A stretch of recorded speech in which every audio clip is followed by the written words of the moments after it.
देख रहे हैं द फुलझड़ी और मैं श्रुति।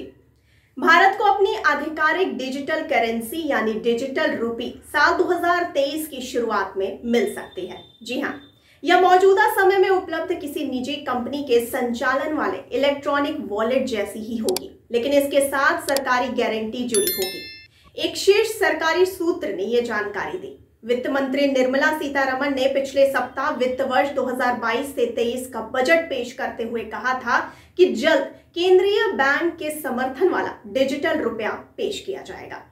आइए सबसे पहले तो ये जानते हैं क्या है आरबीआई की डिजिटल करेंसी। आपको बता दें कि डिजिटल करेंसी अपनी तरह का एक नया कॉन्सेप्ट है। इस समय हम कार्ड्स यानी क्रेडिट और डेबिट कार्ड्स, नेट बैंकिंग और पेटीएम व गूगल पे जैसे पेमेंट ऐप से लेन देन कर रहे हैं, जो कि कैशलेस लेन देन में आते हैं। माना जा रहा है कि रिजर्व बैंक की डिजिटल करेंसी कैशलेस ट्रांजैक्शन से एक कदम आगे होगी और यह बैंकिंग सिस्टम में बड़ा बदलाव ला सकती है। आपको बताते चलें कि रिजर्व बैंक द्वारा जारी डिजिटल मुद्रा में भारतीय करेंसी की तरह विशिष्ट अंक होंगे। यह फ्लैट मुद्रा से अलग नहीं होगी, यह उसका डिजिटल रूप होगा। एक प्रकार से कह सकते हैं कि यह सरकारी गारंटी वाला डिजिटल वॉलेट होगा। डिजिटल मुद्रा के रूप में जारी यूनिट्स को चलन में मौजूद मुद्रा में शामिल किया जाएगा। सूत्र ने बताया कि केंद्रीय बैंक ने संकेत दिया है कि डिजिटल रुपया अगले वित्त वर्ष के अंत तक तैयार हो जाएगा। रिजर्व बैंक द्वारा विकसित डिजिटल रुपया ब्लॉकचेन सभी तरह के लेन देन का पता लगाने में सक्षम होगा। निजी कंपनियों के मोबाइल वॉलेट में फिलहाल यह प्रणाली नहीं है। आपको यह भी बताते चलें कि निजी कंपनियों के इलेक्ट्रॉनिक वॉलेट का इस्तेमाल करते हुए लोग अभी पैसा निजी कंपनियों को ट्रांसफर करते हैं। यह पैसा उनके पास रहता है और ये कंपनियां किसी लेन देन पर ग्राहकों की ओर से मर्चेंट यानी दुकानदारों आदि को भुगतान करती हैं। वहीं डिजिटल रुपए के मामले में लोगों के पास डिजिटल मुद्रा फोन में रहेगी और यह केंद्रीय बैंक के पास होगी।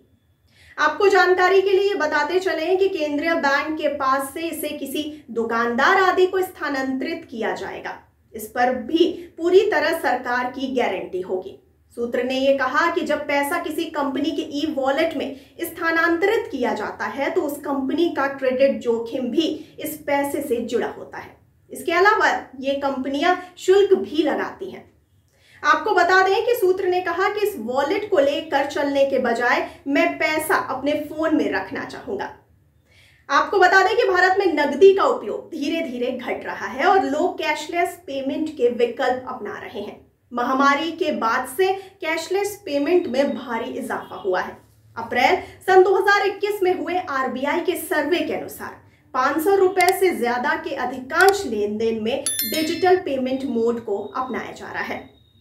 आपको बता दें कि सरकार द्वारा डिजिटल करेंसी लाने के पीछे एक बड़ा हाथ बिटकॉइन जैसी क्रिप्टो करेंसी की लोकप्रियता का भी है। जी हाँ, नकदी के भविष्य को लेकर भी तरह तरह की बातें होने लगी थी। अब सेंट्रल बैंक डिजिटल करेंसी, जो कि सरकार द्वारा समर्थित है, लोगों को काफी पसंद आ सकती है। इससे देश का बैंकिंग सिस्टम और आधुनिक हो सकेगा। आपको जानकारी के लिए ये बता दें कि डिजिटल करेंसी को लेकर के खतरा भी है। कैसे है ये खतरा, हम आपको बताते हैं। डिजिटल करेंसी के सामने सबसे बड़ी चुनौती टेक्नोलॉजी की है। टेक्नोलॉजी के कारण फ्रॉड और स्कैम के मामले बढ़ सकते हैं। खुद गवर्नर शक्तिकांत दास कई मौकों पर यह कह चुके हैं कि डिजिटल करेंसी के साथ फ्रॉड सबसे बड़ी समस्या है। इसके अलावा इस करेंसी के इस्तेमाल और प्रचलन के लिए पूरे देश में इंटरनेट की अच्छी स्पीड जरूरी है। हाई स्पीड इंटरनेट का इंफ्रास्ट्रक्चर जब तक तैयार नहीं हो जाता है, डिजिटल करेंसी की सफलता की आशा नहीं की जा सकती है। इसके अलावा अगर किसी देश में टेक्नोलॉजी एडवांसमेंट कम है तो वहां सीबीडीसी की पहुंच और उपयोगिता काफी कम हो जाएगी। रिजर्व बैंक को इस बात की भी चिंता है। और आइए अब जानते हैं कि किन देशों में पहले से है डिजिटल करेंसी। आपको जानकारी के लिए बता दें कि दुनिया में जिन 9 देशों के पास डिजिटल करेंसी है, उनमें से 8 कैरिबियाई देश हैं। ये छोटे छोटे आइलैंड हैं। इस समय 87 देश सेंट्रल बैंक डिजिटल करेंसी यानी सीबीडीसी अपनाने के लिए रिसर्च कर रहे हैं। इनमें से 14 देशों में इसका ट्रायल चल रहा है। अक्टूबर सन 2021 में नाइजीरिया ने अपनी डिजिटल करेंसी ई नायरा जारी की थी।